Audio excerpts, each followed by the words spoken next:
एक न्यूमेरिकल नाल शुरू कर रहे हैं बेटा। न्यूमेरिकल सीगा calculate capacitance, calculate equivalent capacitance and कहता जी charge on each capacitor in the given circuit.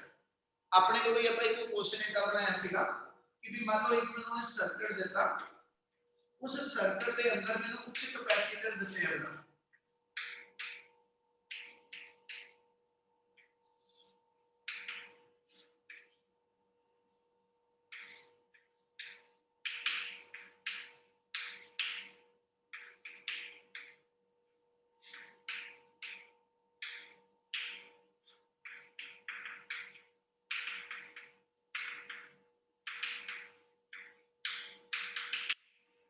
अब मतलब क्वेश्चन ये लिखा सीगा कि भी आ मान लो मेरे एक सर्किट के अंदर कुछ नंबर ऑफ कैपेसिटर अटैच हैगे आ, ठीक है, जिहदे च सारे कैपेसिटर ਆਪਾਂ सपोज कर ले कि सेम कैपेसिटेंस दे।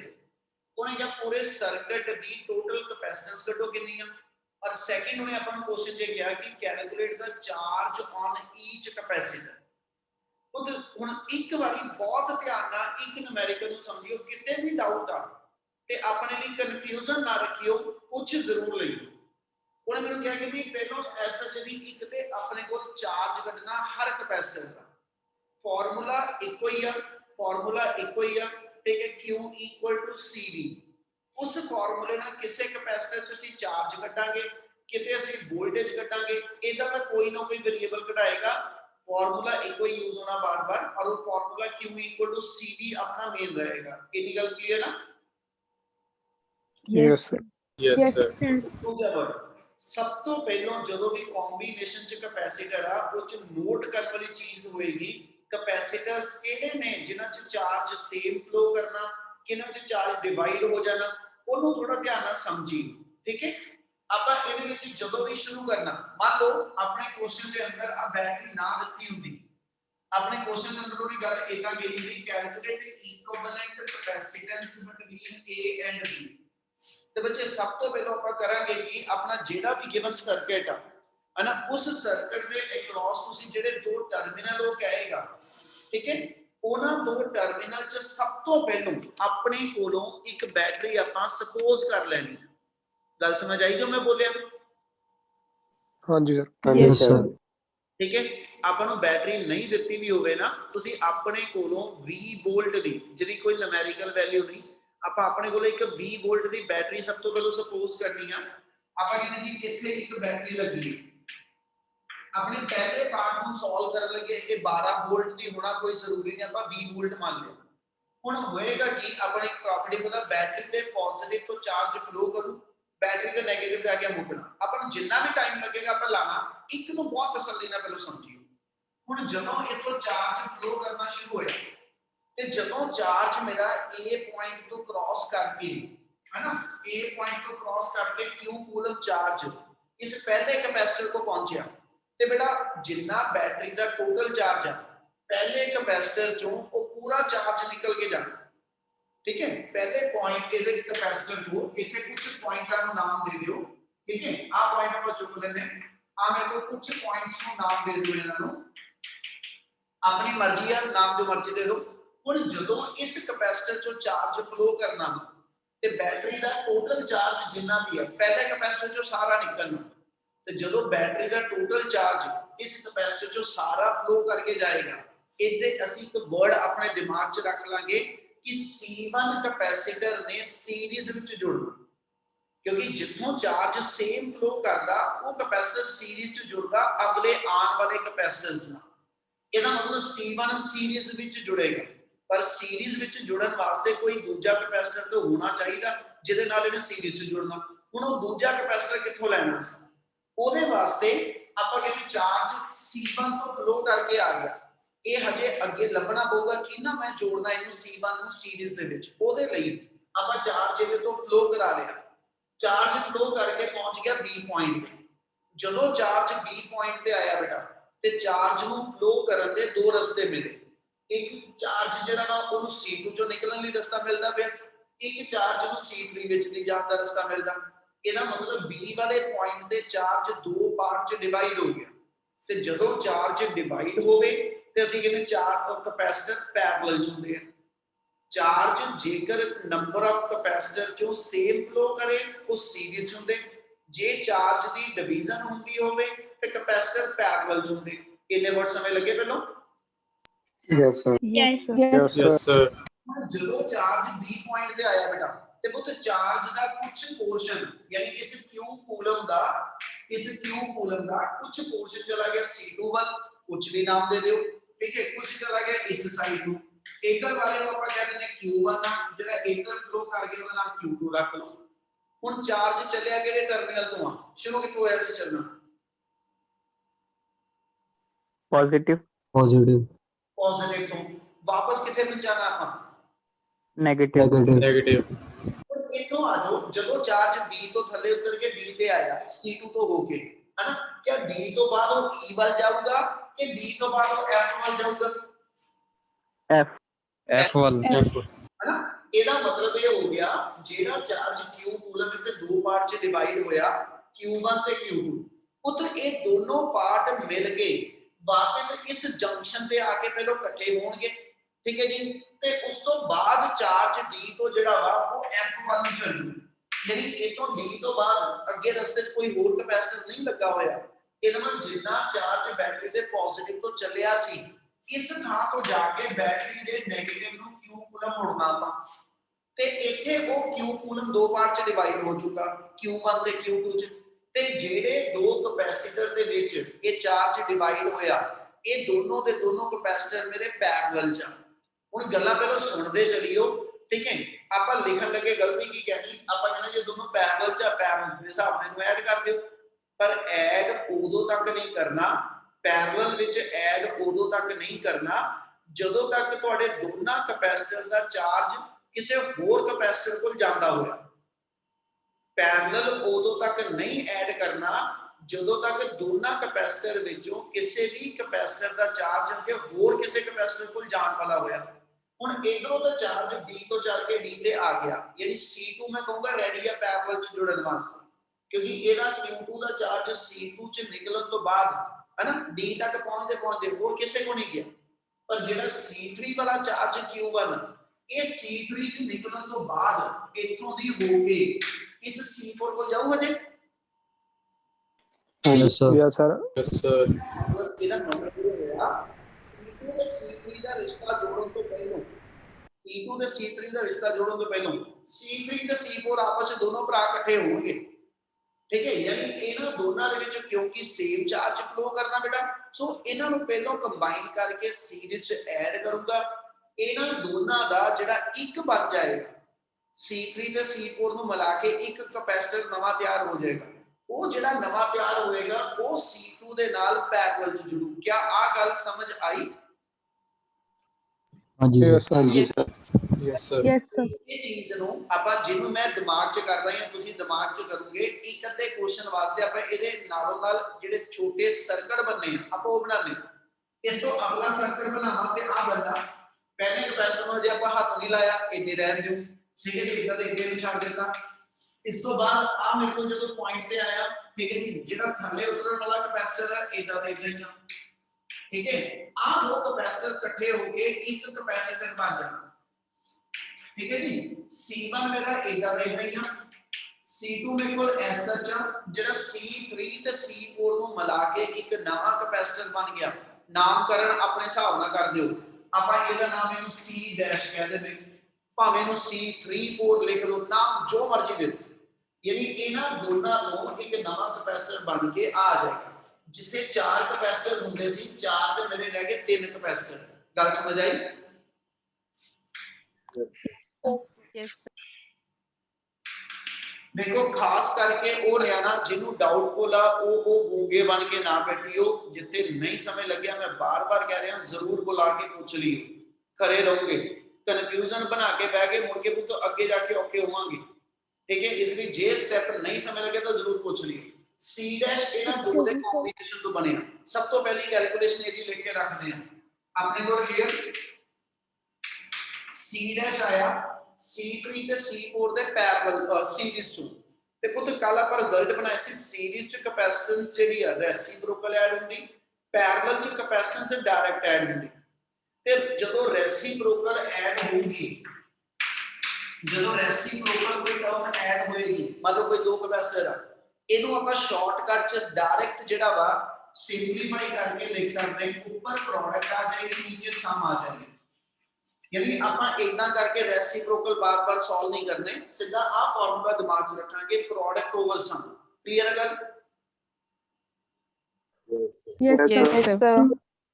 ਆਪਣੇ ਦੋ ਕੈਪੈਸਿਟਰ 2 ਤੇ 2 ਦੇ ਸੀਗੇ, ਇਹਦੇ ਨਾਲ ਆਪਣੇ ਕੋਲ ਆ ਗਿਆ 2 2 ਓਵਰ 2 ਪਲੱਸ 2। ਇਹਨੂੰ ਮੈਂ ਸੋਲਵ ਕਰ ਲਵਾਂ ਤੇ ਮੇਰੇ ਕੋਲ ਜਿਹੜੀ ਕੈਪੈਸਿਟੈਂਸ ਆ ਗਈ 4/4 ਯਾਨੀ 1 ਮਾਈਕਰੋ ਫੈਰਡ। ਇਹਦਾ ਮਤਲਬ ਆ ਦੋ ਕੈਪੈਸਿਟਰ ਦੀ ਮਿਲਾ ਕੇ ਕੈਪੈਸਿਟੈਂਸ ਜਿਹੜੀ ਆ ਉਹ ਮੇਰੀ 1 ਮਾਈਕਰੋ ਫੈਰਡ ਆ ਗਈ। ਠੀਕ ਹੈ, ਹੁਣ ਇਹ ਜਦੋਂ ਦੋ ਇਕੱਠੇ ਹੋ ਗਏ ਉਸ ਤੋਂ ਬਾਅਦ ਫਿਰ ਵਾਪਸ ਆਪਾਂ ਇੱਥੇ ਆ ਜਾਣਾ, ਸਰਕਟ ਦੇ ਅੰਦਰ ਤੱਕ ਵੜ ਜਾਣਾ, ਸਰਕਟ ਦੇ ਅੰਦਰ ਤੱਕ ਵੜ ਜਾਣਾ, ਸਭ ਤੋਂ ਅੰਦਰਲੇ ਜਿਹੜਾ ਆਪਾਂ ਪਾਸਾ ਸੋਲਵ ਕਰਕੇ ਉਸ ਤੋਂ ਉੱਪਰ ਆ ਜਾਣਾ, ਉਹ ਸਾਰਾ ਸੋਲਵ ਕਰਕੇ ਉਸ ਤੋਂ ਉੱਪਰ ਆ ਜਾਣਾ, ਉਸ ਤੋਂ ਉੱਪਰ ਆ ਜਾਣਾ, ਐਂਡ ਬਾਹਰ ਨਿਕਲਣਾ। ਠੀਕ ਹੈ, ਹੁਣ ਸਭ ਤੋਂ ਪਹਿਲਾਂ ਇਹਨਾਂ ਦੋ ਦਾ ਇੱਕ ਬਣ ਗਿਆ, ਜਿਹੜਾ ਇੱਕ ਬਣਿਆ ਤੇ ਜਿਹੜਾ ਆ ਪੈਂਡਿੰਗ ਆ, ਯਾਨੀ ਇਹ ਦੋ ਆਪਸ ਵਿੱਚ ਚੱਲਣਾ। B ਪੁਆਇੰਟ ਤੇ ਜਿਹੜਾ ਚਾਰਜ ਆਇਆ Q ਕੂਲਮ, ਇਸ ਪੁਆਇੰਟ ਤੇ ਆ ਕੇ ਚਾਰਜ ਦੋ ਪਾਰਟ ਚ ਡਿਵਾਈਡ ਹੈਗਾ। Yes, sir. Yes, sir. ਜਿਹੜਾ ਚਾਰਜ ਪੁੱਤ B ਤੋਂ ਤੁਰ ਕੇ D ਤੇ ਆਇਆ ਹੈਨਾ, ਇਹਨੂੰ ਮਿਲਣ ਵਾਸਤੇ B ਤੋਂ ਜਿਹੜਾ Q1 ਵਾਲਾ ਚਾਰਜ ਆ ਉਹ C' ਤੋਂ ਹੋ ਕੇ E ਤੇ ਪਹੁੰਚਿਆ, E ਤੋਂ ਪਹੁੰਚ ਕੇ D ਤੇ ਆ ਗਿਆ, ਔਰ ਰਸਤੇ ਦੇ ਵਿੱਚ ਇਸ ਤੋਂ ਬਾਅਦ ਹੈਨਾ ਚਾਰਜ ਕਿਸੇ ਹੋਰ ਨੂੰ ਮਿਲਣ ਨਹੀਂ ਗਿਆ। ਠੀਕ ਹੈ ਜੀ, ਇਹ ਵੀ ਕਿਸੇ ਹੋਰ ਨੂੰ ਮਿਲਣ ਨਹੀਂ ਗਿਆ। ਇਹਦਾ ਮਤਲਬ ਹੁਣ ਇਹ ਦੋਨੋਂ ਕੈਪੈਸਿਟਰ ਦੇ ਚਾਰਜ ਆਪਸ ਦੇ ਵਿੱਚ ਪੈਰਲਲ ਚ ਜੁੜ ਸਕਦੇ ਕੈਪੈਸਿਟਰ। ਹਾਂਜੀ। Yes, sir. Yes. एक बार दोबारा बताइए, समझ नहीं आई बात। Now C dash and C2, C dash ਤੇ C2 are in parallel, ਯਾਨੀ ਇਹ ਦੋਨੋਂ ਦੇ ਦੋਨੋਂ ਮੇਰੇ ਜਿਹੜੇ ਨੇ ਇਹ ਪੈਰਲਲ ਚ ਆ ਗਏ, ਤੇ ਪੈਰਲਲ ਦੇ ਵਿੱਚ ਕੈਪੈਸਿਟੈਂਸ ਜਿਹੜੀ ਆ ਨਵਾਂ ਕੈਪੈਸਿਟਰ ਇਹਨਾਂ ਦੋਨਾਂ ਨੂੰ ਮਿਲਾ ਕੇ ਜਿਹੜਾ ਬਣਨਾ ਵਾ ਉਹਦਾ ਨਾਮ ਆਪਾਂ C ਡਬਲ ਡੈਸ਼ ਰੱਖ ਦਿੰਦੇ ਹਾਂ। ਯਾਨੀ ਇਸ ਤੋਂ ਅਗਲਾ ਸਰਕਟ ਬਣਾਵਾ, ਪਹਿਲੇ ਕੈਪੈਸਿਟਰ ਨੂੰ ਆਪਾਂ ਛੇੜਿਆ ਹੀ ਨਹੀਂ, ਪਹਿਲੇ ਕੈਪੈਸਿਟਰ ਨੂੰ ਆਪਾਂ ਹਲੇ ਕੁਝ ਨਹੀਂ ਕੀਤਾ, C1 ਇੱਧਰ ਇੱਥੇ ਗਿਆ, ਆ ਦੋਨਾਂ ਦਾ ਇੱਕ ਬਣ ਗਿਆ, ਤੇ ਜਿਹੜਾ ਦੋਨਾਂ ਦਾ ਇੱਕ ਬਣ ਗਿਆ ਉਹ ਭਾਵੇਂ ਇਸ ਲਾਈਨ ਤੇ ਦਿਖਾ ਦੋ, ਭਾਵੇਂ ਇਸ ਲਾਈਨ ਤੇ ਕਿਤੇ ਵੀ ਦਿਖਾ ਦੋ, ਮਤਲਬ ਇਸ ਤੋਂ ਬਾਅਦ ਅੱਗੇ ਪੂਰੇ ਸਰਕਟ ਦੇ ਵਿੱਚ ਇਸ ਡੱਬੇ ਦੇ ਵਿੱਚ ਇੱਕੋ ਹੀ ਕੈਪੈਸਿਟਰ, ਉਹਨੂੰ ਆਪਾਂ ਇੱਥੇ ਕਿਤੇ ਵੀ ਲਾਈਨ ਤੇ ਦਿਖਾ ਦਈਏ। ਆ ਮੇਰੇ ਕੋਲ ਜਿਹੜਾ ਕਹਿੰਦਾ ਜੀ ਐਸ ਵਿੱਚ ਨਵਾਂ ਅਰੇਂਜਮੈਂਟ ਆ ਗਿਆ ਜਿਸ ਚ ਮੇਰੇ ਦੋ ਕੈਪੈਸਿਟਰ ਰਹਿ ਗਏ। ठीक है, ਜਿਹਦੇ ਚ ਮੇਰੇ ਕੋਲ ਦੋ ਕੈਪੈਸਿਟਰ ਰਹਿ ਗਏ। ਕੀ ਆ ਗੱਲ ਸਮਝ ਲੱਗੀ ਜਿਹੜਾ ਮੈਂ ਲਾਸਟ ਸਰਕਟ ਬਣਾਇਆ? Yes, sir. Yes, sir. ਕਿਉਂਕਿ C1 ਨੇ ਆਪਾਂ ਸ਼ੁਰੂ ਕਰਦੇ ਕਿ C1 ਨੇ ਇਹਨਾਂ ਸਾਰਿਆਂ ਦਾ ਮਿਲਾ ਕੇ ਇੱਕ ਬਣ ਚੁੱਕਾ ਹੋ। ਇਹਦਾ ਮਤਲਬ ਜਿਹੜਾ C ਡਬਲ ਡੈਸ਼ ਤੇ C1 ਆ, ਨਾਓ ਦੇ ਆਰ ਇਨ ਸੀਰੀਜ਼। ਇਹਦਾ ਮਤਲਬ ਜਿਹੜਾ ਬੈਟਰੀ ਤੋਂ Q ਕੂਲਮ ਚਾਰਜ ਚੱਲਿਆ, ਇਥੋਂ ਦੀ Q ਕੂਲਮ ਨਿਕਲ ਕੇ ਇਥੋਂ ਦੀ ਹੋ ਕੇ बैटरी ਦੇ नेगेटिव तक आ चुका। गल समझ आई? Yes. Yes, sir. Yes, sir. Yes, Yes, sir. sir. इसकी वैल्यू ਸਾਡੇ ਕੋਲ ਕਿੰਨੀ ਆ ਗਈ ਜੀ? ਜਿਹੜਾ C2 ਸੀਗਾ 2 ਮਾਈਕਰੋ ਦਾ ਸੀਗਾ, C' ਮੇਰਾ ਬਣਦਾ ਸੀ ਯਾਨੀ 2 + 1 = 3 ਮਾਈਕਰੋ ਫੈਰਡ। ਇਹ ਮੇਰਾ C ਡਬਲ ਡੈਸ਼ ਆਇਆ ਤੇ C1 ਮੇਰਾ 2 ਮਾਈਕਰੋ ਫੈਰਡ ਆ। ਇਹ ਸੀਰੀਜ਼ ਚ ਰੈਸਿਪਰੋਕਲ ਐਡੀਸ਼ਨ ਆ। ਇਹਦਾ ਮਤਲਬ ਜੇ ਫਾਈਨਲ ਲਿਖਾਂ, now equivalent capacitance, now equivalent capacitance ਉਹਦਾ ਨਾਮ ਆਪਾਂ C ਲਿਖ ਦਿੰਦੇ ਆ। ਠੀਕ ਹੈ ਜੀ, equivalent capacitance ਆ ਗਈ ਇਹਨਾਂ ਦੋਨਾਂ ਦੇ ਰੈਸਿਪਰੋਕਲ ਤੋਂ, ਤੇ ਰੈਸਿਪਰੋਕਲ ਦੇ ਵਿੱਚ ਆ ਜੂ C1 * C double dash over C1 + C double dash. ਪਤਾ ਲੱਗਿਆ ਕੀ ਲਿਖਿਆ ਆਪਾਂ? Yes, sir. Yes, sir. Sir repeat करियो एक बार। Sir. वो तो पैरेलल से ना बच्चे, पैरेलल से सीरीज से के सीरीज से रेसिप्रोकल ऐड करने, ते रेसिप्रोकल दा मैं जनरल फार्मूला की बोलिया, प्रोडक्ट ओवर सम। अपने दो केड़े C1 ते C डबल डैश, इधर पर एक प्रोडक्ट इना दी लिखूंगा ते नीचे ओदी सम लिखांगा, आप इदी वैल्यू भर देंगे। क्लियर है? Okay sir. C1 मेरे को कितना सीगा जी 2, C डबल डैश अपना बन गया 3, 2 * 3 / 2 + 3 यानी 6/5। ਇਹਦਾ ਮਤਲਬ ਆਪਣੇ ਸਰਕਟ ਦੀ ਜਿਹੜੀ ਟੋਟਲ ਕੈਪੈਸਿਟੈਂਸ ਆਈ ਆ, ਮਤਲਬ ਜੇ ਮੈਂ ਇਸ ਤੋਂ ਅਗਲਾ ਸਰਕਟ ਵੀ ਬਣਾਉਣਾ ਹੋਵੇ ਤੇ ਅਗਲਾ ਸਰਕਟ ਮੇਰਾ ਆ ਬਣੇਗਾ। ਇੱਕੋ ਹੀ ਕਪੈਸਿਟਰ ਰਹਿ ਗਿਆ ਜਿਹੜਾ 12 ਵੋਲਟ ਦੀ ਬੈਟਰੀ ਨਾਲ ਜੁੜਿਆ। ਇੱਕੋ ਹੀ ਕਪੈਸਿਟਰ ਫਾਈਨਲ ਆਪਣੇ ਕੋਲ ਬਚਿਆ ਜਿਹਦੀ ਕਪੈਸਿਟੈਂਸ ਮੇਰੇ ਕੋਲ ਜਿਹੜੀ ਆ ਉਹ 6/5 ਮਾਈਕਰੋਫੈਰਡ ਹੈ। ਆ ਆਪਣੇ ਕੋਲ ਫਾਈਨਲੀ 4 ਕਪੈਸਿਟਰ ਤੋਂ ਐਂਡ ਚੱਲਦੇ ਚੱਲਦੇ ਇੱਕ ਕਪੈਸਿਟਰ ਜਦੋਂ ਰਹਿ ਗਿਆ ਤੇ ਉਹਦੀ ਕਪੈਸਿਟੈਂਸ ਕਿੰਨੀ, ਉਹ ਆਪਣੇ ਕੋਲ 6/5 ਮਾਈਕਰੋਫੈਰਡ ਆ ਜੂ। क्या एक चीज समझ आई? Yes, sir. Yes, sir. Yes, sir. Yes, sir. खुद भाਵੇਂ यस सर नो सर बोलो या ना बोलो कोई है ना, पर जे किसी ਨੂੰ ਡਾਊਟ ਹੈਗਾ ਉਹ ਜ਼ਰੂਰ ਦੱਸੋ ਕਿ ਇਹਦੇ ਚ ਕੋਈ ਸਟੈਪ ਹੈਗਾ ਜਿਹੜਾ ਸਰਕਟ ਨੂੰ ਸਿੰਪਲੀਫਾਈ ਕਰਨ ਲੱਗੇ ਨਹੀਂ ਸਮਝ ਲੱਗਿਆ ਹੋਵੇ ਤਾਂ ਜ਼ਰੂਰ ਦੱਸੋ ਇੱਕ ਵਾਰੀ। No, sir. Clear है sir. Yes, sir. Clear, sir. Done ਜੀ। ਇਸ ਤੋਂ ਬਾਅਦ ਆਪਾਂ ਜੋ ਹੁਣ ਕੀਤਾ ਬੇਟਾ, ਇਸ ਤੋਂ ਬਾਅਦ ਆਪਾਂ ਕੈਲਕੂਲੇਟ ਕਰਨਾ ਚਾਰਜ ਇਨ ਕੈਪੈਸਿਟਰ ਕਿ ਵੀ ਹਰ ਕੈਪੈਸਿਟਰ ਦੇ ਵਿੱਚ ਚਾਰਜ ਕਿੰਨਾ ਕਿੰਨਾ, ਉਹਨੂੰ ਕੈਲਕੂਲੇਟ ਕਰਨਾ ਕਿਹੜੇ ਵੇ ਨਾ, ਉਹਦੀ ਗੱਲ ਕੰਟੀਨਿਊ ਕਰਾਂਗਾ। ਨਾਓ ਅਗਲੇ ਪਾਰਟ ਚੋਂ ਨੇ ਕਿਹਾ ਕੈਲਕੂਲੇਟ ਚਾਰਜ ਔਨ ਈਚ ਕੈਪੈਸਿਟਰ। ਇਹਦਾ ਮਤਲਬ ਪਹਿਲੇ ਕੈਪੈਸਿਟਰ ਦੇ ਵਿੱਚ ਜਿਹੜਾ ਚਾਰਜ ਆ ਉਹ ਸੇਮ ਹੋਣਾ ਵਾ ਜਿੰਨਾ ਬੈਟਰੀ ਦਾ ਟੋਟਲ ਚਾਰਜ ਆ। ਇਹਨੀ ਗੱਲ ਸਮਝ ਲੱਗੀ? Yes, sir. Yes, sir.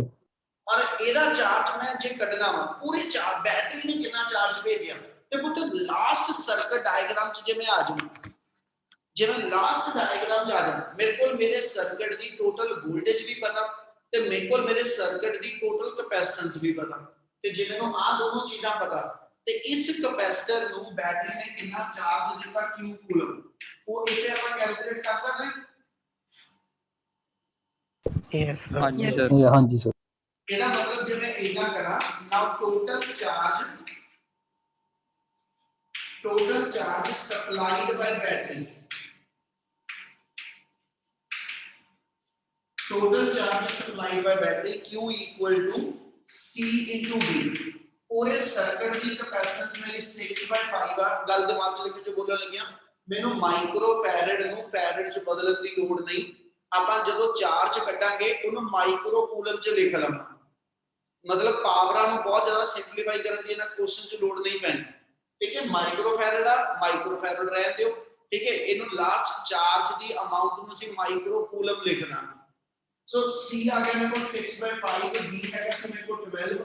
ਇਹਦਾ ਮਤਲਬ ਆਪਣੇ ਸਰਕਟ ਦਾ ਟੋਟਲ ਚਾਰਜ ਜਿਹੜਾ ਵਾ 72/5 ਮਾਈਕਰੋ ਕੂਲਮ। क्या आज ही समझ आई? Yes, sir. Yes, sir. जी sir. Repeat करना.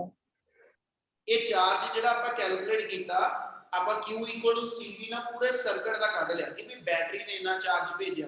ਹੁਣ ਵਾਰੀ-ਵਾਰੀ ਆਪਾਂ ਦੇਖਣਾ C1 ਚੋਂ ਕਿੰਨਾ, C2 ਚੋਂ, C3 ਚੋਂ ਤੇ C4 ਚੋਂ। ਠੀਕ ਹੈ, ਹੁਣ ਉਹਦੇ ਵਿੱਚ C1 ਦੇ ਵਿੱਚ ਜੇ ਮੈਂ ਦੇਖਾਂ ਸਭ ਤੋਂ ਪਹਿਲਾਂ ਤੇ C1 ਵਿੱਚ ਚਾਰਜ ਜਿਹੜਾ ਸੇਮ Q ਹੀ ਨਿਕਲਿਆ। ਇਹਦਾ ਮਤਲਬ ਜੇ ਆਹੀ ਜਿਹੜੀ ਵੈਲਿਊ ਆਈ ਆ ਇਸ ਨੂੰ ਆਪਾਂ ਲਿਖ ਦਈਏ now charge across C1, charge across C1 equal to Q, यानी यही चीज ਤੁਹਾਡੀ 72/5 ਮਾਈਕਰੋ ਕੂਲਮ। ਇਹ ਤੁਹਾਡਾ ਪਹਿਲਾ ਆਨਸਰ ਬਣ ਜਾਏਗਾ। ਉਹ ਇਹਦਾ ਚਾਰਜ ਆ ਗਿਆ। ਹੁਣ ਅੱਗੇ ਚਲੋ ਇੱਥੇ, ਜਦੋਂ ਇੱਥੇ ਆਪਾਂ ਪਹੁੰਚੇ ਚਾਰਜ ਦੋ ਪਾਰਟ ਚ ਗਿਆ, ਇਹਦਾ ਮਤਲਬ ਇਹਨਾਂ ਦੋਨਾਂ ਕੈਪੈਸਿਟਰ ਚ ਜਿਹੜਾ ਚਾਰਜ ਆ ਉਹ Q1 ਸੇਮ ਫਲੋ ਕੀਤਾ। Yes, sir. Yes, sir. ਹਨਾ, ਇਹਦਾ ਮਤਲਬ ਆ C3 C4 ਦੇ ਵਿੱਚ ਚਾਰਜ Q1 ਆ, ਇਹਦੇ ਵਿੱਚ ਚਾਰਜ ਮੇਰੇ ਕੋਲ ਜਿਹੜਾ Q2 ਆ। ਇਹਨੂੰ ਪੁੱਤ ਥੋੜਾ ਜਿਹਾ ਧਿਆਨ ਨਾਲ ਸਮਝ ਲਓ ਜੋ ਦੱਸਣ ਲੱਗਿਆ। ਇਹਦੇ ਵਾਸਤੇ ਅਗਲੀ ਫਿਗਰ ਤੁਹਾਡੇ ਦਿਮਾਗ 'ਚ ਆਣੀ ਸਭ ਤੋਂ ਜ਼ਿਆਦਾ ਜ਼ਰੂਰੀ। ਆ ਦੋ ਕੈਪੈਸਿਟਰ ਕਿੱਦਾਂ ਜੁੜੇ ਆ? Parallel. Sir, parallel. ਜਦੋਂ ਇਹ ਪੈਰਲਲ ਦੇ ਵਿੱਚ ਦੋਨੋਂ ਕੈਪੈਸਿਟਰ ਜੁੜੇ ਨਾ ਤੇ ਇਹਨਾਂ ਦੋਨਾਂ ਦੇ ਵਿੱਚ ਪੋਟੈਂਸ਼ੀਅਲ ਜਿਹੜਾ ਵਾ ਵੋਲਟੇਜ ਸੇਮ, ਦੋ ਚੀਜ਼ਾਂ ਹਰ ਵੇਲੇ ਦਿਮਾਗ 'ਚ ਚਲਾਈਓ। ਜਿੱਥੇ ਪੈਰਲਲ ਆ ਉੱਥੇ ਆਪਾਂ ਵੋਲਟੇਜ ਸੇਮ ਆ ਜੀ, ਉਹਨੂੰ ਲੈ ਕੇ ਚੱਲਾਂਗੇ। ਜਿੱਥੇ ਸੀਰੀਜ਼ ਆ ਉਹਨਾਂ 'ਚ ਚਾਰਜ ਸੇਮ ਆ, ਇਹ ਪ੍ਰੋਪਰਟੀ ਲਾ ਕੇ ਚੱਲਾਂਗੇ। ਇਹ ਦਿਮਾਗ 'ਚ ਗੱਲਾਂ ਹਰ ਵੇਲੇ ਨਿਊਮੈਰੀਕਲ ਕਰਨ ਲੱਗੇ ਘੁੰਮਣੀਆਂ ਚਾਹੀਦੀਆਂ। ਹੁਣ ਇਹ ਦੋਨੋਂ ਪੈਰਲਲ 'ਚ, ਪੈਰਲਲ ਦੇ ਵਿੱਚ ਮੈਨੂੰ ਪਤਾ ਇਹਨਾਂ 'ਚ ਵੋਲਟੇਜ ਸੇਮ ਹੁੰਦੀ ਹੈ। ਇਹਦਾ ਮਤਲਬ ਜਿਹੜੀ ਆ 12 ਵੋਲਟ ਦੀ ਬੈਟਰੀ ਆ ਜੋ ਬੋਲਣ ਲੱਗਿਆ ਉਹ ਗਲਤ ਹੋਏਗਾ। ਆ ਇਹਦਾ ਮਤਲਬ ਜਦੋਂ ਦੋਨੋਂ ਪੈਰਲਲ 'ਚ ਆਪਾਂ ਪੈਰਲਲ ਇਦਾਂ ਰੱਖ ਕੇ ਦਿਖਾ ਦਈਏ ਤੇ ਭਾਵੇਂ ਇਹਨੂੰ ਦਿਖਾ ਲਾਂਗਾ ਤਾਂ ਅੱਗੇ ਇਦਾਂ ਦਿਖਾ ਲਾਂਗੇ।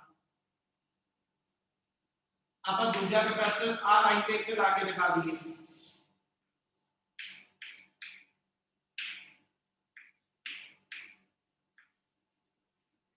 ठीक है, मतलब देखने ਨੂੰ ਥੋੜਾ ਖਰਾ ਲੱਗਦਾ ਪਿਆ ਕਿ ਉੱਤੇ ਸ਼ਾਇਦ ਭਲੇਖਾ ਲੱਗ ਸਕਦਾ ਕਿ ਪੈਰਲਲ ਚ ਕਿਦਾਂ ਕਹਿ ਦਿੰਦੇ ਪਏ, ਪਰ ਆਹ ਦੋਨੇ ਮੇਰੇ ਪੈਰਲਲ ਚ ਹੈਗੇ ਆ। Yes, sir. Yes, sir.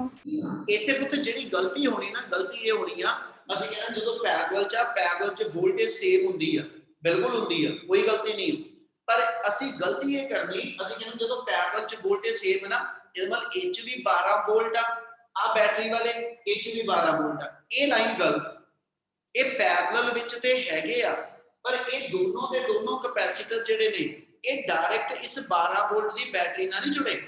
Battery ਨਾਲ ਜੁੜਨ ਤੋਂ ਪਹਿਲਾਂ ਇਹ ਦੋਨੋਂ ਆ C1 ਦੇ ਥਰੂ ਜੁੜਦੇ ਪਏ। ਆ ਗੱਲ ਸਮਝ ਲੱਗੀ ਜੋ ਮੈਂ ਬੋਲੀ? Yes, sir. Yes, sir. ਮਤਲਬ ਜਦੋਂ ਮੈਂ ਇਹਨਾਂ ਨੂੰ ਪੈਰਲਲ ਸੋਚਣਾ ਨਾ, ਜਦੋਂ ਮੈਂ ਇਹਨਾਂ ਨੂੰ ਪੈਰਲਲ ਸੋਚਣਾ, ਇਹਦੇ ਵਿੱਚ ਫਿਗਰ 'ਚ ਇੱਕ ਚੀਜ਼ ਤੁਹਾਡੇ ਦਿਮਾਗ 'ਚ ਆਉਣੀ ਚਾਹੀਦੀ ਹੈ, ਉਹ ਆ ਇਦਾਂ ਕਰਕੇ ਦਿਮਾਗ 'ਚ ਆਵੇਗੀ ਕਿ ਇੱਥੇ ਇੱਕ ਤਰ੍ਹਾਂ ਦੀ ਇੱਕ ਬੈਟਰੀ ਅਸੀਂ ਸੋਚਦੇ ਪਏ ਆ, ਇੱਥੇ ਇੱਕ ਤਰ੍ਹਾਂ ਦੀ ਅਸੀਂ ਬੈਟਰੀ ਸੋਚਦੇ ਪਏ ਆ, ਕਿੰਨੇ ਵੋਲਟ ਦੀ ਨਹੀਂ ਹਜੇ ਪਤਾ, ਇੱਥੇ ਇੱਕ ਤਰ੍ਹਾਂ ਦੀ ਬੈਟਰੀ ਸੋਚਦਾ ਪਿਆ, ਠੀਕ ਹੈ। ਜਿੰਨੇ ਵੋਲਟ ਦੀ ਉਹ ਬੈਟਰੀ ਹੋਏਗੀ ਉਸ ਓਨੇ ਵੋਲਟ ਦੀ ਬੈਟਰੀ ਨਾਲ ਦੋਨੋਂ ਪੈਰਲਲ 'ਚ, ਪਰ ਉਹ ਬੈਟਰੀ 12 ਵੋਲਟ ਦੀ ਨਹੀਂ ਹੈਗੀ, ਕਿਉਂਕਿ 12 ਵੋਲਟ ਵਿੱਚੋਂ ਕੁਝ ਵੋਲਟ ਇਸ ਕੈਪੈਸਿਟਰ 'ਚ ਡਿਵਾਈਡ ਹੋਣੇ। ਆ ਗੱਲ ਸਮਝ ਲੱਗੀ? ਹਾਂਜੀ ਸਰ। Yes, sir. Yes. ਥੋੜਾ ਜਿਹਾ ਕਨਫਿਊਜ਼ਨ ਬਣਨੀ ਕੁਝ ਬੱਚਿਆਂ ਨੂੰ, ਥੋੜਾ ਦਿਮਾਗ ਲਾਇਓ, ਜੇ ਨਹੀਂ ਪਤਾ ਲੱਗੂ ਤਾਂ ਫਿਰ ਦੁਬਾਰਾ ਪੁੱਛਿਓ। 12 ਵੋਲਟ ਦੀ ਬੈਟਰੀ ਨਾਲ ਦੋਨੋਂ ਸਿੱਧੇ ਨਹੀਂ ਜੁੜੇ ਸੀ, ਠੀਕ ਹੈ, ਕਿਉਂਕਿ ਵਿੱਚ ਆ ਕੈਪੈਸਿਟਰ ਆ ਗਿਆ, ਇਸ ਲਈ ਅਸੀਂ ਸਪੋਜ਼ ਇਹ ਕੀਤਾ ਕਿ ਵੀ ਇੱਕ ਤਰ੍ਹਾਂ ਜਿਹੜੀ ਵੀ ਬੈਟਰੀ ਨਾਲ ਦੋਨੋਂ ਜੁੜਨੇ ਆ ਹਨਾ, ਉਹ ਇੱਕ ਨਵੀਂ ਕੋਈ ਬੈਟਰੀ ਆ 10 ਵੋਲਟ 4 ਵੋਲਟ 6 ਵੋਲਟ ਦੀ, ਕਿੰਨੇ ਵੋਲਟ ਦੀ, ਉਹ ਕੱਢਣ ਵਾਸਤੇ ਕੀ ਕਰੀਏ, ਉਸ ਬੈਟਰੀ ਨੂੰ ਫਾਈਂਡ ਆਊਟ ਕਰਨ ਵਾਸਤੇ ਅਸੀਂ ਕੀ ਕਰੀਏ, ਇਥੋਂ ਚਾਰਜ ਜਦੋਂ C1 ਕੈਪੈਸਿਟਰ ਚੋਂ ਨਿਕਲਿਆ, ਪਹਿਲੇ ਕੈਪੈਸਿਟਰ ਚੋਂ ਜਿਹੜਾ ਚਾਰਜ ਨਿਕਲਿਆ ਉਹ ਸੀ ਕਿ ਜੀ Q ਕੂਲਮ। ਬੱਚੇ ਹੁਣ ਇਹ ਤੇ ਗੱਲ ਸਮਝੋ ਧਿਆਨ ਨਾਲ, ਇਸ ਕੈਪੈਸਿਟਰ ਦਾ ਮੈਨੂੰ C ਵੀ ਪਤਾ, ਇਹਦੀ C1 ਦੀ ਵੈਲਿਊ ਵੀ ਪਤਾ ਮੈਨੂੰ, ਤੇ ਇਸ ਕੈਪੈਸਿਟਰ ਦਾ ਚਾਰਜ ਵੀ ਮੈਂ ਲੱਭ ਚੁੱਕਾ ਹਾਂ, ਤੇ ਜੇ ਇਸ ਕੈਪੈਸਿਟਰ ਦਾ ਮੈਨੂੰ C ਵੀ ਪਤਾ, ਇਸ ਕੈਪੈਸਿਟਰ ਦਾ Q ਵੀ ਪਤਾ, ਤੇ ਇਸ ਕੈਪੈਸਿਟਰ ਦੀ ਵੋਲਟੇਜ ਨਿਕਲ ਆਊਗੀ। Yes sir. Yes, sir. Yes, sir. मतलब ये करो, इस कैपेसिटर की वोल्टेज कढ लो कितनी आ, जिन्नी भी होएगी 12 वोल्ट विचों वो वोल्ट माइनस हो जाने, बाकी जिन्ने वोल्ट बचोगे ਇਹਦਾ मतलब वो इस कॉम्बिनेशन ਦੇ ਨਾਲ ਪੈਰਲਲ ਚ ਜੁੜੇ, ठीक है। ਇਹਦਾ मतलब ਜੇ ਮੈਂ ਲਿਖਾਂ ਤਾਂ ਇਹਨੂੰ ਇਦਾਂ ਕਹੂੰਗਾ, ना वोल्टेज अक्रॉस C1, ਜਿਹੜੀ ਵੋਲਟੇਜ C1 ਦੇ ਕ੍ਰਾਸ ਆਈ ਉਹਦਾ ਨਾਮ ਆਪਾਂ V1 ਰੱਖ ਦਿੰਦੇ। ਫਾਰਮੂਲਾ ਹੈਗਾ Q CV, V ਬਣ ਗਿਆ Q/C। ਪਹਿਲੇ ਕੈਪੈਸਿਟਰ 'ਚ ਚਾਰਜ ਮੇਰਾ Q ਨਿਕਲਿਆ ਤੇ ਪਹਿਲੇ ਕੈਪੈਸਿਟਰ ਦੀ ਕੈਪੈਸਿਟੈਂਸ ਮੇਰੀ C1 ਆ। ਇਹਦਾ ਮਤਲਬ ਜੇ ਮੈਂ ਇਥੋਂ ਲਿਖਾਂ Q ਮੇਰੇ ਕੋਲ ਸੀਗਾ ਆ ਗਿਆ 72/5 ਮਾਈਕਰੋ ਕੂਲਮ, ਕੈਪੈਸਿਟੈਂਸ ਮੇਰੀ ਪਹਿਲੇ ਕੈਪੈਸਿਟਰ ਦੀ ਆ ਗਈ 2 ਮਾਈਕਰੋ ਫੈਰਡ। आ देखो माइक्रो ना माइक्रो पावर कैंसिल हो जानी, ठीक है। बाकी कटिंग करा ते मेरे को 36/5 वोल्ट आ मेरे पहले कैपेसिटर दी वोल्टेज आ गई। सर बोलो जी। ਸਰ ਜੀ, ਤੁਹਾਨੂੰ ਪੁੱਛਣਾ ਸੀਗਾ ਕਿ ਇਹ ਦਾ C1 ਕੈਪੈਸਿਟਰ ਦੇ ਵਿੱਚ 12 ਵੋਲਟ ਕੈਪੈਸਿਟੈਂਸ ਨਹੀਂ ਹੋਊਗੀ ਫਿਰ? नहीं बच्चे नहीं, वो तो 12 वोल्ट दी बैटरी इस पूरे सर्किट ਨਾਲ जुड़ी आ। ਆਪਾਂ ਆ ਦੇਖੋ ਨਾ ਅੱਗੇ ਜਾ ਕੇ ਦਿਖਾਇਆ ਵਾ, ਆਹ ਦੋਨਾਂ ਦਾ ਮਿਲਾ ਕੇ ਇੱਕ ਬਣ ਗਿਆ, ਆ ਇੱਕ ਜਿਹੜਾ ਬਣਿਆ ਤੇ ਜਿਹੜਾ C1 ਆ ਇਹ ਦੋਨੋਂ ਜੁੜੇ ਆ ਆਪਸ ਵਿੱਚ ਸੀਰੀਜ਼ ਔਰ 12 ਵੋਲਟ ਦੀ ਬੈਟਰੀ ਨਾਲ। ਕਿਆ ਤੇਰੇ 12 ਦੇ 12 ਵੋਲਟ C1 ਦੇ ਕੋਲ? ਨਹੀਂ ਸਰ, ਡਿਵਾਈਡ ਹੋ ਗਏ। ਇਹਦਾ ਮਤਲਬ ਆ ਇਹ ਸੀਰੀਜ਼ ਵਿੱਚ ਸੀਰੀਜ਼ ਚ ਵੋਲਟੇਜ ਡਿਵਾਈਡ ਹੋਈ ਆ। ਅਸੀਂ 12 ਵੋਲਟ ਵਿੱਚੋਂ ਜਿਹੜੀ ਵੋਲਟੇਜ ਇਹਨੂੰ ਚਲੇ ਜਾਣੀ ਆ ਉਹ ਦੇਖ ਲਈਏ ਕਿੰਨੀ, ਜਿੰਨੀ ਬਾਕੀ ਬਚੀ ਉਹ 12 ਵਿੱਚੋਂ ਮਾਈਨਸ ਕਰਾ ਕੇ ਬਾਕੀ ਦੀ ਵੋਲਟੇਜ ਇਹਦੇ ਕੋਲ ਆ। ਤੇ ਇਹ 3 ਵਾਲਾ ਕੈਪੈਸਿਟਰ ਜਿਹੜਾ ਵਾ ਮੇਰਾ ਉਹ ਇਹਨਾਂ ਦੋਨਾਂ ਦੇ ਪੈਰਲਲ ਤੋਂ ਬਣਿਆ ਹੋਇਆ, ਠੀਕ ਹੈ ਨਾ। ਆਪਾਂ ਇਸ ਵੇਲੇ ਜਿਹੜੀ ਵੋਲਟੇਜ ਕੱਢਣ ਲੱਗੇ ਆ ਉਹ ਆ C ਡਬਲ ਡੈਸ਼ ਵਾਲੀ ਕੱਢਦੇ ਪਏ। C ਡਬਲ ਡੈਸ਼ ਵਾਲੀ ਵੋਲਟੇਜ ਪਤਾ ਲੱਗ ਜਾਏਗੀ ਨਹੀਂ, ਉਹਦੇ ਲਈ ਪਹਿਲਾਂ ਆਪਾਂ C1 ਦੀ ਵੋਲਟੇਜ ਕੱਢੀ ਹੈ ਜਿਹੜੀ ਮੇਰੀ ਇੰਨੀ ਬਣ ਗਈ। ਇਹਨੂੰ 12 ਵਿੱਚੋਂ ਮਾਈਨਸ ਕਰਾ ਦਵਾਂ ਤੇ ਮੇਰੀ ਵੋਲਟੇਜ ਆ ਵਾਲੇ ਕੈਪੈਸਿਟਰ ਦੀ ਆ ਜੂ ਔਰ ਇਹ ਕੈਪੈਸਿਟਰ ਇਹਨਾਂ ਦੋਨਾਂ ਦੇ ਪੈਰਲਲ ਤੋਂ ਬਣਿਆ ਇਸ ਲਈ ਜਿੰਨੀ ਵੋਲਟੇਜ ਇੱਥੇ ਨਿਕਲ ਕੇ ਆਏਗੀ ਇਹ ਬੇਟਾ ਜਿਹੜੀਆਂ ਆਪਾਂ ਹੁਣ ਫਿਗਰ ਬਣਾਈਆਂ ਨਾ ਇਹ ਫਿਗਰ ਤੁਹਾਡੇ ਦਿਮਾਗ 'ਚ ਪੈਰਲਲ ਨਾਲੋਂ ਨਾਲ ਚੱਲਣੀਆਂ ਪ੍ਰੈਕਟਿਸ ਨਾਲ ਇੰਨੀਆਂ ਸਰਕਟ ਡਾਇਗਰਾਮ ਤੁਸੀਂ ਉੱਥੇ ਬਣਾ ਨਹੀਂ ਬੈਠੋਗੇ ਹਾਂ ਜਦੋਂ ਘਰ ਨੂੰ ਸ਼ੁਰੂ ਕਰੋਗੇ ਨਿਊਮੈਰੀਕਲ ਇੱਕ ਵਾਰੀ ਦੋ ਵਾਰੀ ਚਾਰ ਕੁਐਸਚਨ ਦੇ ਵਿੱਚ ਇਦਾਂ ਦੀਆਂ ਫਿਗਰ ਬਣਾਓ ਜ਼ਰੂਰ ਫਿਰ ਹੌਲੀ ਹੌਲੀ ਇਹ ਫਿਗਰ ਦਿਮਾਗ 'ਚ ਬਣਨੀਆਂ ਸ਼ੁਰੂ ਹੋ ਜਾਂਦੀਆਂ ਕਿ ਵੀ ਇੱਥੇ ਆਪਾਂ ਇਦਾਂ ਵੋਲਟੇਜ ਕੱਢਣੀ ਇੱਥੋਂ ਇੰਨੀ ਛੱਡਣੀ ਉਹ ਚੀਜ਼ਾਂ ਫਿਰ ਹੌਲੀ ਹੌਲੀ ਦਿਮਾਗ 'ਚ ਕੈਲਕੂਲੇਸ਼ਨ ਚੱਲਦੀ ਪਰ ਸ਼ੁਰੂਆਤ ਦੇ ਵਿੱਚ ਇਹ ਆਪਣੀ ਕਾਪੀ ਤੇ ਇੱਕ ਨਿਊਮੈਰੀਕਲ 'ਚ 10 ਫਿਗਰ ਬਣਦੀਆਂ ਨਾ ਸਰਕਟ ਨੂੰ ਸਿੰਪਲੀਫਾਈ ਕਰਦੇ ਹੋਏ ਉਹਨੂੰ ਬਣਾਈਏ ਸੋ ਐਸ ਸੱਚ ਜਿੰਨੀ ਇਹ ਵੋਲਟੇਜ ਆਈ ਆ ਇਹਨੂੰ ਮਾਈਨਸ ਕਰ ਦੋ now voltage across C double dash ਇਹ ਮਤ C double dash ਅਸੀਂ ਇਹਨੂੰ ਕਿਹਾ ਸੀ ਇਹਨਾਂ ਆਪਾਂ C double dash ਦੀ ਵੋਲਟੇਜ ਕੱਢਣੀ ਆ ਤੇ ਉਹਦੇ ਨੂੰ ਆਪਾਂ ਕੀ ਕਰੀਏ ਜਿੰਨੀ ਟੋਟਲ 12 ਵੋਲਟ ਸੀਗੇ ਉਹਦੇ ਚੋਂ ਆ 36/5 ਮਾਈਨਸ ਕਰ ਦੋ ਠੀਕ ਹੈ 12 60 60 ਮਾਈਨਸ 36 over 5 ਆਪਣੇ ਕੋਲ ਆ ਗਿਆ ਜੀ 4 9 ਮਾਈਨਸ ਇੱਧਰ ਰਹਿ ਗਿਆ 5 24/5 यानी इतने वोल्ट मेरे को जेड़े आ वो आ C डबल डैश च आए ते C डबल डैश किदे किदे तो बनया C1 and C2 किदे किदे तो C1 and C dash and C2 C dash C2 ना ਇਹ ਮਤਲਬ C ਡੈਸ਼ ਤੇ C2 ਜਿਹੜਾ ਪੈਰਲਲ ਚ ਆ ਹਨਾ ਇਹ ਦੋਨੋਂ ਦੇ ਵਿੱਚ ਜਿਹੜੀ ਵੋਲਟੇਜ ਆ ਉਹ 24/5 ਇਹਦਾ ਮਤਲਬ ਮੈਂ ਇੱਥੇ ਹੁਣ ਆ ਸਪੋਜ਼ ਕਰਾਂ ਇੱਥੇ ਇੱਕ ਬੈਟਰੀ ਜਿਹੜੀ ਹੈਗੀ ਆ ਇੱਥੇ ਇੱਕ ਬੈਟਰੀ ਜਿਹੜੀ ਆ ਇਹ 24/5 ਵੋਲਟ ਦੀ ਜੇ ਇੰਨੀ ਗੱਲ ਆ ਗਈ ਨਿਊਮੈਰੀਕਲ ਖਤਮ ਹੋਣ ਲੱਗਿਆ ਹੁਣ ਆਪਣਾ क्या ਇੱਥੇ ਤੱਕ ਸਮਝ ਲੱਗਿਆ ਹਾਂਜੀ ਸਰ यस सर ਆਪਾਂ ਗੱਲ ਖਤਮ ਕਰੀਏ ਇਧਰ ਨੂੰ ਚਾਰਜ ਆਪਣਾ Q1 ਗਿਆ ਸੀ ਇਧਰ ਨੂੰ ਚਾਰਜ ਆਪਣਾ Q1 ਗਿਆ ਸੀ ਤੇ ਆ C2 ਨੂੰ ਆਇਆ ਸੀ Q2 ਹੁਣ ਪਤਾ ਇਹ ਦੋਨੋਂ ਕਿਦਾਂ ਜੁੜੇ ਪੈਰਲਲ ਸਰ parallel ਤੇ ਪੈਰਲਲ ਦੇ ਵਿੱਚ ਆਪਾਂ ਜੇ ਹੁਣ ਇਸ ਕੈਪੈਸਿਟਰ ਦੀ ਗੱਲ ਕਰੀਏ ਇਹਦਾ C2 ਵੀ ਮੈਨੂੰ ਦੱਸਿਆ ਹੋਇਆ ਕੁਐਸਚਨ ਚ ਤੇ ਇਹਦੀ ਵੋਲਟੇਜ ਵੀ ਮੈਨੂੰ ਪਤਾ ਇਹਦਾ C2 ਤੇ ਇਹਦੀ ਵੋਲਟੇਜ ਨਾਲ ਇਹਦਾ Q2 ਨਿਕਲ ਆਉ yes ਯੈਸ ਸਰ ਇਹਦੇ ਵਿੱਚ ਆ ਜਾਓ ਇਹਦਾ C ਡੈਸ਼ ਜਿਹੜਾ ਵਾ ਆ C ਡੈਸ਼ ਜਿਹੜਾ ਵਾ ਇਹਦੀ ਵੈਲਿਊ ਆਲਰੇਡੀ ਸਾਨੂੰ ਪਤਾ ਕਿ C ਡੈਸ਼ ਇਹਨਾਂ ਦੋਨਾਂ ਤੋਂ ਜੋੜ ਕੇ ਬਣਿਆ ਹੋਇਆ ਇਹਦਾ C ਡੈਸ਼ ਦੀ ਆਪਣੇ ਕੋਲ ਵੈਲਿਊ ਪਤਾ ਆਪਾਂ ਨੂੰ ਉਹ 1 ਆਈ ਸੀ ਆਪਣੀ ਯਾਨੀ ਆ C ਡੈਸ਼ ਦੀ ਵੈਲਿਊ ਮੇਰੇ ਕੋਲ 1 ਮਾਈਕਰੋਫੈਰਡ ਸੀਗੀ ਇਹਦਾ ਮਤਲਬ ਇਹਦਾ C ਡੈਸ਼ ਵੀ ਮੇਰੇ ਕੋਲ ਹੈਗਾ ਬੱਚੇ ਮੈਂ ਹੱਦ ਤੋਂ ਜ਼ਿਆਦਾ ਟਾਈਮ ਲਾ ਰਿਹਾ ਇਸ ਕੁਐਸਚਨ ਤੇ ਠੀਕ ਹੈ ਕਿ ਇੱਕ ਵਾਰੀ ਤਸੱਲੀ ਨਾਲ ਇਹਨੂੰ ਕਰ ਲਓ ਫਿਰ ਇਦਾਂ ਦੇ ਹੀ ਕਨਸੈਪਟ ਬਾਕੀ ਕੁਐਸਚਨਾਂ 'ਚ ਵੀ ਬਣਨੇ ਹੁਣ ਇਹਨਾਂ ਦੋਨਾਂ 'ਚ ਚੱਲਣਾ ਇਹਦਾ ਮੈਨੂੰ C ਡੈਸ਼ ਵੀ ਪਤਾ ਤੇ ਵੋਲਟੇਜ ਇਹਦੇ ਵਿੱਚ ਵੀ 24/5 ਵੋਲਟ ਹੈ ਕਿਉਂਕਿ ਪੈਰਲਲ 'ਚ ਹੁਣ ਇੱਥੇ ਇੱਕ ਗਲਤੀ ਹੋਰ ਜਿਹੜੀ ਪੋਸੀਬਲ ਆ ਉਹ ਇਹ ਹੋਏਗੀ 24/5 ਉਹ ਕਹਿੰਦਾ ਜੀ ਅੱਧੀ ਇਹਦੇ ਕੋਲ ਤੇ ਅੱਧੀ ਇਹਦੇ ਕੋਲ ਇਦਾਂ ਨਹੀਂ ਹੈਗਾ ਪੈਰਲਲ ਦੇ ਵਿੱਚ ਜੇ 6 ਵੋਲਟ ਇਹਦੇ ਜੇ 6 ਵੋਲਟ ਦੀ ਇਹ ਬੈਟਰੀ ਬਣੀ ਆ ਤੇ 6 ਹੀ ਇਹਦੇ ਆ ਤੇ 6 ਹੀ ਇਹਦੇ ਆ ਉਹ ਤਿੰਨ ਕਰਕੇ ਨਹੀਂ ਆਣੇ ਕਲੀਅਰ ਹੈ ਗੱਲ यस सर तो इस कैपेसिटर ਦਾ C ਵੀ ਹੈਗਾ ਸਾਡੇ ਕੋਲ ਇਹਦਾ V ਵੀ ਹੈਗਾ ਇਹਦਾ ਮਤਲਬ ਇਹਦਾ Q1 ਆ ਜਾਏਗਾ ਤੇ ਜੇ ਇਹਦਾ Q1 ਆ ਗਿਆ ਇਹਦਾ Q2 ਆ ਗਿਆ ਹੁਣ ਇਸ ਤੋਂ ਪਿੱਛੇ ਆ ਜਾਓ ਠੀਕ ਹੈ ਇਹਦਾ ਮਤਲਬ Q2 ਵੀ ਨਿਕਲ ਆਇਆ ਇਹਦਾ Q ਵੀ ਨਿਕਲ ਚੁੱਕਾ Q1 ਇਹਦਾ ਤੇ ਇਹਦਾ ਦੋਨਾਂ ਦਾ ਸੇਮ ਸੀਗਾ ਇਸ ਲਈ ਉਹ Q1 ਵੀ ਮੇਰੇ ਕੋਲ ਇੱਥੋਂ ਨਿਕਲ ਗਿਆ ਤੇ ਮੈਂ ਮੇਰਾ Q1 Q2 ਤੇ Q ਹਰ ਕੈਪੈਸਿਟਰ ਦਾ ਚਾਰਜ ਕੈਲਕੂਲੇਟ ਹੋ ਜੂ यस सर ਲਾਸਟ ਤੱਕ ਲਿਖ ਰਿਹਾ ਹੁਣ ਇੱਥੇ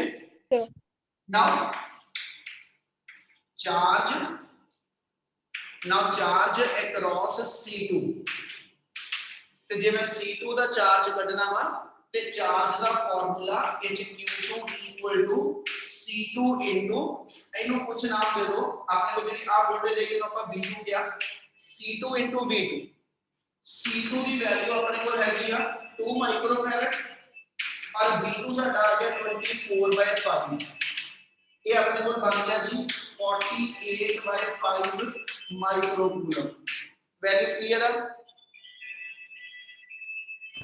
yes sir last step similarly charge across C dash ठीक है जी C डैश ਦਾ ਜਿਹੜਾ ਚਾਰਜ ਆ ਉਹਦਾ ਨਾਮ Q1 ਸੀਗਾ ਉਹਦੀ ਵੈਲਿਊ C ਡੈਸ਼ V2 ਆ ਗਈ ਇਹ ਆਪਣੇ ਕੋਲ ਆ ਗਿਆ 1 * 24/5 यानी 24/5 माइक्रोकूलम। एक और गल दसदा जिन्ना टेस्टिंग हो जाएगी, जेड़ियां दोनों वैल्यूज आईयां है ना, ये दोनों चार्ज एज सच इस पॉइंट पे Q2 Q1 दी पहुंच आए ते ये दोनों मिला के ओना होना चाहिए जिन्ना थोड़ा Q, यानी जे ये 10 कूलम आ 10 कूलम जो इधरों 3 कूलम गए आ ते आ आंसर मेरा 7 होना चाहिए, ठीक है। ये इदा कह लो जे आ 3 और 7 आया ते ये मिला के मेरा आ 10 पूरा होना चाहिए। हुन अपने जेडे दो चार्ज आए आ Q2 ते Q1 ये दोनों प्लस करके ओना ही आना चाहिए जिन्ना आ Q है। जे तो इदा बनदा होवे फिर ਤੁਹਾਡਾ आंसर सही है, ते जे नहीं बनया ते मतलब आप किते गलती कर चुके। इन्नी गल क्लियर? Yes sir. ਹੁਣ ਆਪਾਂ ਆਪਣੇ ਵਾਲਾ आंसर चेक करते हैं। ਆਪਣੇ ਕੋਲ ਜਿਹੜਾ ਸਰਕਟ ਦਾ ਟੋਟਲ ਚਾਰਜ ਸੀਗਾ Q ਉਹ 72/5 ਸੀਗਾ ਤੇ ਜਿਹੜੇ ਦੋ ਪਾਰਟ ਚ ਡਿਵਾਈਡ ਹੋਇਆ 48/5 ਤੇ 24/5 ਆ। ਜੇ ਮੈਂ ਪਲੱਸ ਕਰਾਂ 8 4 12 ਤੇ 4 ਤੇ 2 6 ਤੇ 1 7 यानी 72/5 माइक्रोकूलम अपना चार्ज इन्हां नूं मिला के पूरा हुंदा पिया। Yes sir. Yes sir. ठीक है बच्चे, ਇਹਦਾ मतलब अपने ਕੋਲ ਜਿਹੜੇ ਆਪਣੇ ਚਾਰजेस ਦੀਆਂ ਵੈਲਿਊਜ਼ ਈਚ ਕੈਪੈਸਿਟਰ ਦੀਆਂ ਆਈਆਂ ਉਹ ਆਪਣੀਆਂ ਸਹੀ ਹੈ ਵੈਲਿਊਜ਼। क्या समझ लग गया सारा न्यूमेरिकल? Yes sir. चलो नेक्स्ट टॉपिक जेड़ा अपने को लाना पुੱਤ कल लास्ट ਆਪਾਂ ਕੀਤਾ ਸੀਗਾ series and parallel combination. Next हैगा बच्चे एनर्जी स्टोर्ड इन कैपेसिटर।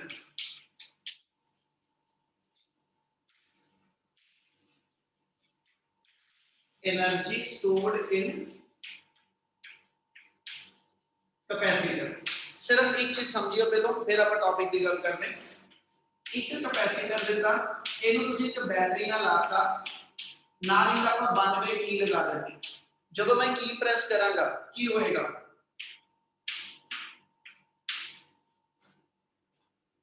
ਜਦੋਂ ਆਪਾਂ ਸਵਿਚ ਔਨ ਕਰਦਾ ਕੀ ਪ੍ਰੈਸ ਕਰਦੀ ਕੀ ਹੋਏਗਾ? चार्ज फ्लो करना। Charge flow sir. Charge flow ਕਰਕੇ ਕੀ ਹੋਇਆ? ਆਪਣੇ ਕੈਪੈਸਿਟਰ ਨੂੰ ਕੀ ਫਰਕ ਪਿਆ? Charge store. तब कैपेसिटर चार्ज स्टोर हो जाएगा।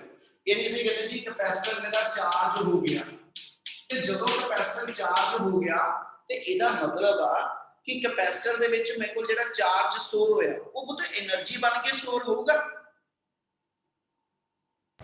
यस ਬੱਚੇ ਮੈਂ ਫੇਰ ਲਾਈਨ ਇੱਕ ਰਿਪੀਟ ਕਰ ਰਿਹਾ, ਜਦੋਂ ਕੈਪੈਸਿਟਰ ਦੇ ਉੱਤੇ ਚਾਰਜ ਸਟੋਰ ਹੋਣਾ ਸ਼ੁਰੂ ਹੋਇਆ ਆਪਾਂ ਇਹੀ ਚੀਜ਼ ਨੂੰ ਬੇਸ ਬਣਾ ਕੇ ਆਰਟੀਕਲ ਸ਼ੁਰੂ ਕਰਨਾ। ਆਪਾਂ ਕਹਿੰਦੇ ਕਿ ਮੰਨ ਲਓ ਕੈਪੈਸਿਟਰ ਦੇ ਉੱਤੇ ਇਸ ਵੇਲੇ ਕੁਝ ਚਾਰਜ ਸਟੋਰ ਹੋ ਚੁੱਕਾ, ਅਸੀਂ ਅਸਿਊਮ ਕਰਦੇ C ਕੈਪੈਸਿਟਰ ਦੀ ਕੈਪੈਸਿਟੈਂਸ ਆ, ਠੀਕ ਹੈ ਜੀ। ਇਸ ਵੇਲੇ ਇਹਦੇ ਵਿੱਚ Q ਕੂਲਮ ਚਾਰਜ ਸਟੋਰ ਹੋ ਗਿਆ। ਮੈਂ ਇਸ ਤੋਂ ਬਾਅਦ ਇਹਦੇ ਵਿੱਚ dq ਚਾਰਜ ਸਟੋਰ ਕਰਨ ਲਈ ਹੋਰ ਭੇਜਿਆ, ਕੀ ਕਰੂੰਗਾ? ਪਹਿਲਾਂ ਤਾਂ ਜਿਹੜਾ ਚਾਰਜ ਪ੍ਰੈਜ਼ੈਂਟ ਹੈ ਉਹਦੇ ਤੇ रिपेल करो। बिल्कुल दोनों काम होने हैं, रिपेल भी होना तो अट्रैक्ट भी होना। मैं ये चीज ਤੁਹਾਨੂੰ ਅੱਗੇ ਵੀ ਸਮਝਾਈ ਸੀ। ਆ ਮੇਰੀਆਂ ਦੋ ਪਲੇट्स ਨੇ, ਉਹ ਤੇ ਇੱਕ ਹੈਗਾ ਟੌਪਿਕ ਨੂੰ ਹਵਾ 'ਚ ਸਮਝ ਲੈਣਾ ਤੇ ਥੋੜਾ ਜਿਹਾ ਟੈਕਨੀਕਲ ਹੋ ਕੇ ਸਮਝੋ ਤਾਂ ਜ਼ਿਆਦਾ ਵਧੀਆ ਰਹੇਗਾ। ਆਪਾਂ ਕਿਸੇ ਐਸਾ ਇਸ ਆਪਾਂ ਕਿਹਾ ਕਿ ਇਹਦੇ ਕਰਕੇ ਇੱਥੇ ਨੈਗੇਟਿਵ ਪੋਜ਼ਿਟਿਵ ਚਾਰਜ ਆ ਗਏ, ਮੁੜ ਕੇ ਆਪਾਂ ਇਹਦੀ ਅਰਥਿੰਗ ਕਰ ਦਿੱਤੀ, ਇਹਦੀ ਆਪਾਂ ਅਰਥਿੰਗ ਕਰਕੇ ਪੋਜ਼ਿਟਿਵ ਫਲੋ ਕਰਾ ਲਿਆ। ਹੁਣ ਜਦੋਂ ਮੈਂ ਇਸ ਕੈਪੈਸਿਟਰ ਨੂੰ ਕੋਈ ਚਾਰਜ ਭੇਜਦਾ ਆ ਕਿੱਥੋਂ ਆ ਰਿਹਾ ਚਾਰਜ? ਇਹ ਕਹਿੰਦੇ ਬੈਟਰੀ। ਇਹਦਾ ਮਤਲਬ ਬੈਟਰੀ ਇਹਦੇ ਵੱਲ ਕੁਝ ਚਾਰਜ ਭੇਜਦੀ ਆ। ਹੁੰਦਾ ਕੀ ਆ ਜਦੋਂ ਬੈਟਰੀ ਦੇ ਪੋਜ਼ਿਟਿਵ ਨੇ है ना, बैटरी के पॉजिटिव टर्मिनल ने कुछ चार्ज भेजा, ठीक है। ਇਹਦੇ ਪੋਜ਼ਿਟਿਵ ਨੇ ਉਹਨੂੰ ਰਿਪੈਲ ਕੀਤਾ, 네ਗੇਟਿਵ ਨੇ ਅਟਰੈਕਟ ਕੀਤਾ, ਠੀਕ ਹੈ। ਇਹਦਾ ਦੂਜੇ ਪਾਸੇ ਜਿਹੜੀ ਪਿੱਛੇ ਬੈਟਰੀ ਦੀ ਪੋਜ਼ਿਟਿਵ ਉਹ ਵੀ ਧੱਕਾ ਮਾਰਦੀ। ਇਹਦਾ ਮਤਲਬ ਕੀ ਹੋ ਰਿਹਾ?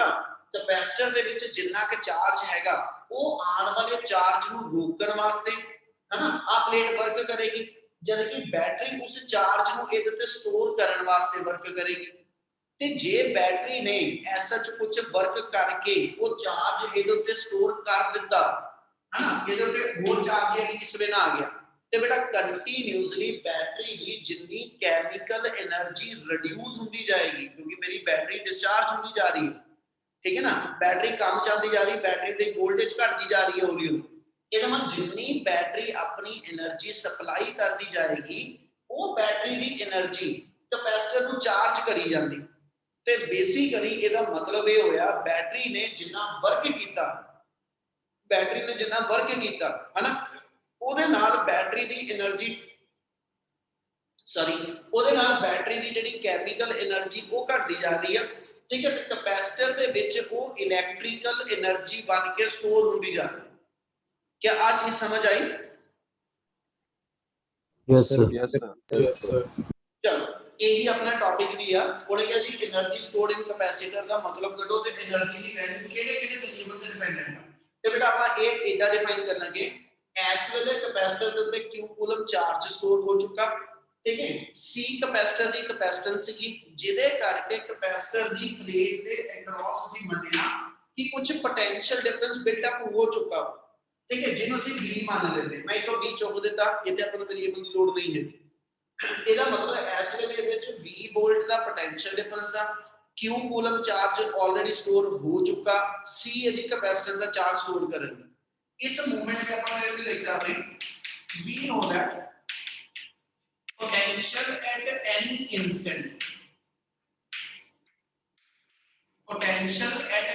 instant ਕੈਪੈਸਿਟਰ ਦੀ ਪਲੇਟ ਦੇ ਵਿੱਚ ਕਿਸੇ ਵੀ ਮੌਕੇ ਤੇ ਜਿਹੜਾ ਪੋਟੈਂਸ਼ੀਅਲ ਡਿਫਰੈਂਸ ਇਸ ਵੇਲੇ ਬਣਿਆ ਹੋਏਗਾ ਉਹਨੂੰ v q/c ਲਿਖ ਲਾਂਗੇ ਠੀਕ ਹੈ ਇੰਨਾ ਪੋਟੈਂਸ਼ੀਅਲ ਬਣਿਆ ਹੋਇਆ ਜਦੋਂ ਅਸੀਂ dq ਚਾਰਜ ਇਹਦੇ ਵੱਲ ਭੇਜਣ ਲੱਗੇ ਤੇ light dw be the amount of work done for a dq charge पूरी थ्योरी लेके भेज दांगा ठीक है dw से कहना जी वर्क करांगे dw वर्क होएगा ਜਦੋਂ dq चार्ज में स्टोर करना ਤੇ we know that ਆਪਾਂ वर्क ਦਾ ਫਾਰਮੂਲਾ ਲਿਖੀਏ वर्क ਦਾ ਫਾਰਮੂਲਾ ਹੁੰਦਾ test charge into potential difference test charge ਮੇਰਾ dq ਆ ਤੇ ਪੋਟੈਂਸ਼ੀਅਲ ਡਿਫਰੈਂਸ ਮੇਰਾ v ਵੋਲਟ ਆ v ਦੀ ਵੈਲਿਊ q/c ਇੱਥੇ ਪੁੱਟ ਕਰ ਲਓ ਇਹਦਾ ਮਤਲਬ ਆਪਣੇ ਕੋਲ ਵੈਲਿਊ ਆ ਗਈ q/c into dq हाँ बिल्कुल as such ठीक है dq चार्ज ਨੂੰ स्टोर ਕਰਨ ਵਾਸਤੇ dw ਦੇ ਬਰਾਬਰ ਵਰਕ ਕਰਨਾ ਪਏਗਾ क्या इतनी गल समझ आई Yes, sir. Yes, sir. Yes, sir. ਜਿੰਨਾ ਵੀ ਤੁਹਾਡੇ ਕੋਲ ਟੋਟਲ ਚਾਰਜ ਹੈਗਾ ਜੇ ਤੁਸੀਂ ਪੂਰਾ ਚਾਰਜ ਕੈਪੈਸਿਟਰ ਦੇ ਉੱਤੇ ਸਟੋਰ ਕਰਾਣਾ ਉਹਦੇ ਲਈ ਟੋਟਲ ਵਰਕ ਕੱਢਣ ਲਈ ਇਹਨੂੰ ਕਰ ਦਿਓ ਇੰਟੀਗ੍ਰੇਟ ਉਹਦੇ ਸਟਾਰਟ ਪਤਾ ਹੋਣਾ ਚਾਹੀਦਾ ਆਰਟੀਕਲ ਦਾ ਕਿੱਦਾਂ ਬਣਾਉਣਾ ਪਿਛਲੇ ਸਟੈਪ ਬੰਦੇ ਜਾਣਗੇ ਇਹਦਾ ਮੈਂ ਨੈਕਸਟ ਲਾਈਨ 'ਚ ਚੱਲਾਂ ਇਹਨੂੰ ਇੰਟੀਗ੍ਰੇਟ ਕਰ ਦੋ ਠੀਕ ਹੈ ਜੀ ਇੰਟੀਗ੍ਰੇਟ ਤੇ ਇੱਕ ਪਾਸੇ ਇੰਟੀਗ੍ਰੇਸ਼ਨ dw ਦੀ 0 ਤੋਂ w ਆ ਜਾਏਗੀ ਇਧਰੋਂ ਚੱਲਾਂ ਤੇ ਕੈਪੈਸਿਟਰ ਦੀ ਕੈਪੈਸਿਟੈਂਸ ਕਾਂਸਟੈਂਟ ਆ 1/c ਬਾਹਰ ਰਹਿ ਜਾਊਗਾ ਇੰਟੀਗ੍ਰੇਸ਼ਨ q dq ਦੀ ਹੋ ਜੂ ਚਾਰਜ ਜਦੋਂ 0 ਸਟੋਰ ਹੋਇਆ ਸੀ ਕੈਪੈਸਿਟਰ 'ਚ ਵਰਕ ਵੀ 0 ਸੀ ਤੇ ਜਦੋਂ ਕੈਪੈਸਿਟਰ 'ਚ ਚਾਰਜ ਮੇਰੇ ਕੋਲ q ਕੂਲਮ ਸਟੋਰ ਹੋ ਗਿਆ ਤੇ ਮੈਕਸਿਮਮ ਵਰਕ w ਆ ਜੂ ਕਲੀਅਰ ਹੈ ਜੀ ਗੱਲ Yes, sir. Yes, sir. Yes, sir. ਇਧਰੋਂ Yes, sir. ਉਹ w ਆ ਜਾਏਗੀ ਇਧਰੋਂ 1/c ਆ q ਪਾਵਰ 1 ਆ ਤੇ ਇੰਟੀਗ੍ਰੇਸ਼ਨ ਦਾ ਪਾਵਰ ਨੂੰ ਪੜਿਆ ਸੀ ਜਿੰਨੀ ਪਾਵਰ ਹੋਵੇ ਉਹ ਚ 1 ਪਲੱਸ ਕਰਕੇ ਨਵੀਂ ਪਾਵਰ ਨਾਲ ਡਿਵਾਈਡ ਇਹ ਮਤਲਬ Q square by 2. q/2 limit 0 ਤੋਂ q ਇੱਕ ਵਾਰੀ ਇਹਦੇ ਥਾਂ ਤੇ ਕੈਪੀਟਲ q ਤੇ ਇੱਕ ਵਾਰੀ 0 ਜਿਹਨੇ ਆਪਣੇ ਕੋਲ ਵਰਕ ਦੀ ਵੈਲਿਊ ਆ ਜਾਏਗੀ q/2c ਇੰਨਾ ਟੋਟਲ ਵਰਕ ਹੋਏਗਾ ਉਸ ਕੈਪੈਸਿਟਰ ਚ ਜਿਹਦੀ ਕੈਪੈਸਿਟੈਂਸ c ਆ ਤੇ ਜਿਹਦੇ ਚ q ਕੂਲਮ ਚਾਰਜ ਸਟੋਰ ਹੋਇਆ ਤੇ ਜਿੰਨਾ ਬੈਟਰੀ ਨੇ ਟੋਟਲ ਵਰਕ ਕੀਤਾ ਹੋਏਗਾ ਉਹ ਕੈਪੈਸਿਟਰ ਦੇ ਅਕ੍ਰੋਸ ਅਸੀਂ ਮੰਨ ਕੇ ਚੱਲਦੇ ਇਲੈਕਟ੍ਰੀਕਲ એનર્ਜੀ ਬਣ ਕੇ ਸਟੋਰ ਹੋ ਗਈ ਯਾਨੀ ਵਰਕ એનર્ਜੀ ਥਿਉਰਮ ਦੇ ਅਕੋਰਡਿੰਗਲੀ ਇਹੀ ਵਰਕ ਮੇਰਾ ਜਿਹੜਾ ਵਾ ਉਹ એનર્ਜੀ ਦੀ ਫਾਰਮ ਚ ਆ ਜਾਊ ਬੇਟਾ therefore एनर्जी ਤੁਸੀਂ ਡਿਫਾਈਨ ਕਰ ਦੋ ਵਰਕ ਦੀ ਜਗ੍ਹਾ ਤੇ ਆਪਣੀ ਟਰਮ ਆ ਗਈ u q²/2c ਇਹ ਇੱਕ ਫਾਰਮੂਲਾ ਮੇਨ ਡਰਾਈਵ ਹੋ ਗਿਆ ਦੋ ਆਪਾਂ ਇਹਦੇ ਤੋਂ ਐਸ ਸੱਚ ਬਣਾ ਕੇ ਲਿਖ ਸਕਦੇ q ਦੀ ਥਾਂ ਤੇ c ਵੀ ਭਰ ਦਿਓ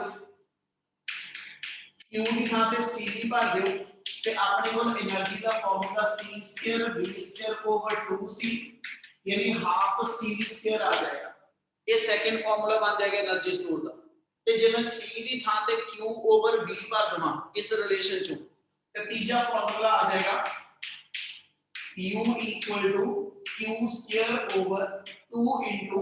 c ਦੀ ਥਾਂ ਤੇ ਆ ਜਾਏਗਾ q/v ਤੇ ਤੀਜਾ ਫਾਰਮੂਲਾ ਸਾਡੇ ਕੋਲ ਹਾਫ qv ਬਣ ਜਾਏਗਾ ਯਾਨੀ એનર્ਜੀ ਦੇ ਤਿੰਨ ਫਾਰਮੂਲੇ ਆਪਣੇ ਕੋਲ ਆ ਜਾਣੇ एक आ गया q स्क्वायर बाय 2c, एक आ गया हाफ cv स्क्वायर और एक आ जाएगा हाफ qv। क्या आप तीन से तीन फार्मूले एनर्जी दे क्लियर है? Yes, sir. Yes, sir. Yes. Yes, sir.